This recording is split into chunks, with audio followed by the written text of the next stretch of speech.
El día de ayer estuvimos hablando y haciendo un seguimiento bastante corto, pero sí importante con respecto a lo que pasaba con el caso Golpe 1. Ahora, el juez justamente acaba de llamar a citar a 3 personajes bastante llamativos e importantes para este caso. Nosotros estamos con el abogado del gobernador Luis Fernando Camacho, el señor Martín Camacho, para que sea él quien nos cuente el porqué de estas 3 personalidades están involucradas. Y seguramente son más, pero estos son los que llaman más la atención. Buenos días, doctor. Gracias por estar con nosotros en Hola País. ¿Cómo está, Brian? Muy buenos días. Un gusto poder saludarlo. Explíquenos, por favor, la decisión del juez de convocar a estos 3 personajes en calidad de testigos. Estamos hablando del presidente Arce, del expresidente Evo Morales y del ex vicepresidente Álvaro García Linera, entendiendo de que si no se presentan estarían omitiendo parte del proceso y podrían llegar a ser aprehendidos. Si por favor, si nos ilustra con esta interpretación que estamos teniendo y el porqué de estas. Bueno, Brian, en realidad la solicitud de que puedan prestar su declaración estas ex autoridades y además del presidente Arce nace de la defensa del gobernador Luis Fernando Camacho.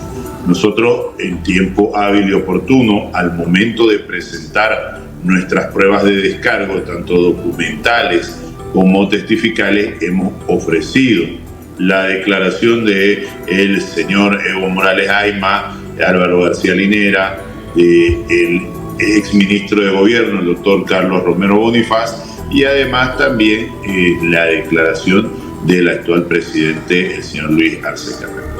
Y es muy importante justamente para nosotros la declaración, por ejemplo, del señor Arce, porque él en su carta de renuncia justamente dirigida al entonces presidente Evo Morales le explica los motivos de su decisión.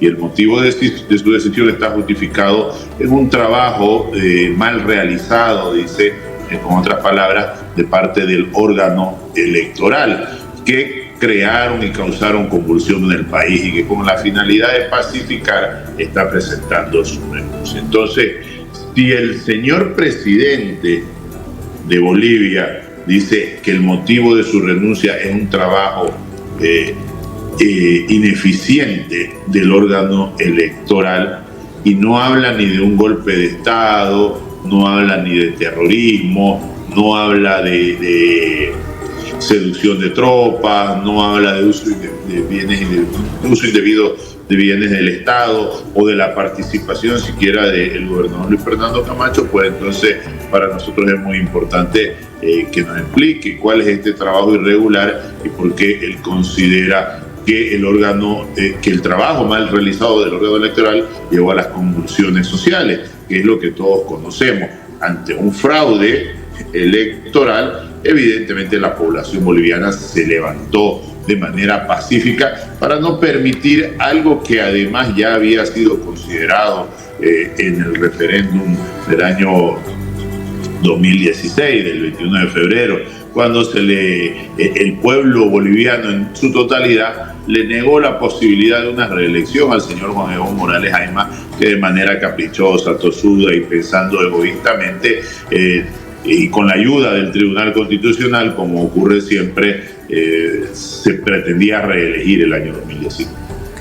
Doctor, el artículo 198 del Código del Procedimiento Penal dice que si estas personas que han sido llamadas por el juez no se presentan a declarar, pueden terminar con calidad de aprehendidos. Sabemos que existe una orden de aprehensión ya para el expresidente Evo Morales. ¿Ustedes humanamente piensan que se va a presentar el señor Evo Morales? ¿Esperan que también el ex vicepresidente Álvaro García lo haga o que el mismo presidente actual de la Nación lo haga? Bueno, en realidad el llamado de la autoridad, Brian, no puede ser desobedecido. El único que tiene una prerrogativa especial y es entendible es el señor Luis Arce Catacora, que pudiera solicitar, una vez notificado, que se le realice un cuestionario de manera escrita.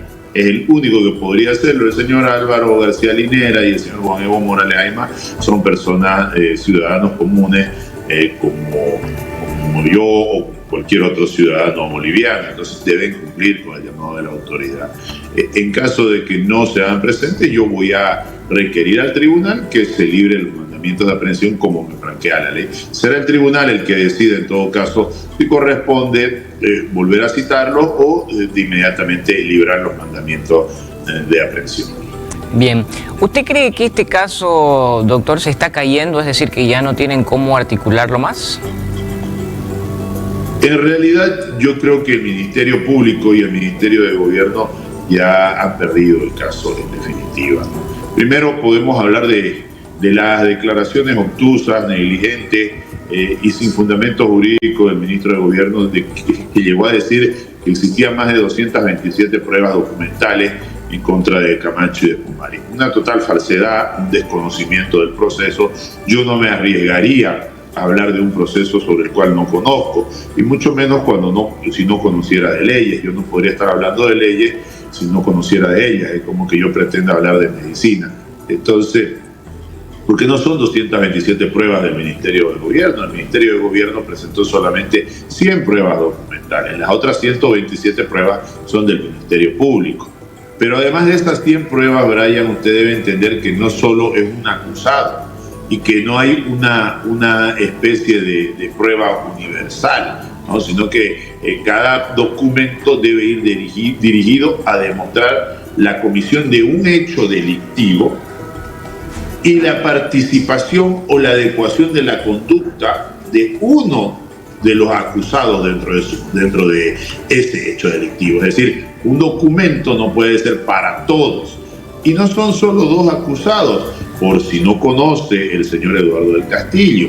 Son más de 8 acusados en este proceso. En realidad, la señora expresidenta constitucional Yanine Áñez fue retirada, apartada por una excepción interpuesta por su defensa. Sin embargo, el Ministerio de Gobierno le dedicó por lo menos 20 pruebas documentales, lo mismo que para el señor Williams Calimán, lo mismo que para el señor Yuri Calderón, lo mismo que para Fernando López o para otros dos acusados que en este momento no recuerdo su nombre. Entonces, si vamos a lo que es exacto, había 34